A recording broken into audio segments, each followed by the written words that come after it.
वेळेस सुद्धा त्या ठिकाणी आमच्या पक्षाचे लोकसभेतील जे गटनेते आहेत श्रीकांतजी शिंदे यांनी भूमिका मांडत असताना जी भावना तरुणांची होती त्या भावनेला वाट करून द्यायचं काम लोकसभेत केलेलं आहे. आपण जर त्यांचं भाषण बघितलं तर आपल्या लक्षात येईल. दुसरा वक्ता मी होतो, पण दुर्दैवानं दुसऱ्या दिवशी लोकसभेचं कामकाज त्या ठिकाणी चालू शकलं नाही.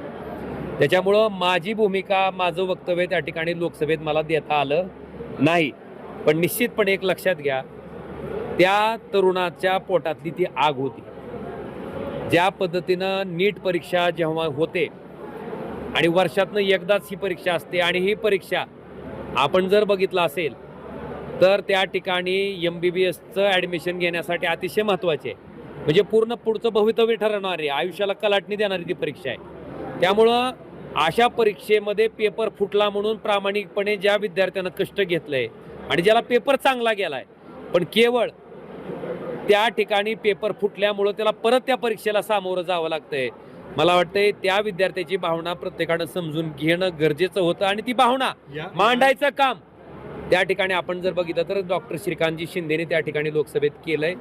जर वेळ मिळाला असता तर मीही त्या ठिकाणी मांडलं असतं. कारण एक आमच्याहून उदाहरण घ्या, आम्ही लोकप्रतिनिधी आहेत, आम्ही निवडणुका जर 5 वर्षानं त्या ठिकाणी निवडणुकाला सामोरं जातो. मला आपल्याला विचारायचं आहे की निवडणुकीचा कार्यक्रम जाहीर झाल्यानंतर, प्रचार झाल्याच्या नंतर अचानक ती निवडणुकीतल्या गैरप्रकारामुळे जर रद्द झाली आणि परत निवडणुकीला जर सामोरं जावं लागत असेल त्या लोकप्रतिनिधीला, तर त्याची काय मनाची भावना होते. कारण ती निवडणूक तर फक्त 5 वर्षाची आहे, हिथं तर नीटची परीक्षा आयुष्य ठरवणारी आहे. त्यामुळे निश्चितपणे त्या तरुणाच्या मानसिकतेबद्दल मी निश्चितपणे त्यांच्या माझ्या संवेदना त्यांच्याच बरोबर आहेत. आणि निश्चितपणे त्यांचा जेव्हा जेव्हा कधी आवाज म्हणून, कारण एक लक्षात घ्या, केंद्र सरकारनं सुद्धा त्यांच्या वेदना लक्षात घेऊन त्या ठिकाणी शिक्षण मंत्र्यांचा राजीनामा घेतला, त्यांच्या संवेदना मान्य केल्यात. आणि इथून पुढच्या कालखंडामध्ये सुद्धा भले आम्ही सत्ताधारी पक्षात आलोय, ह्याचा अर्थ लोकांचे मुद्दे मांडायचे नाहीत असं होत नाही.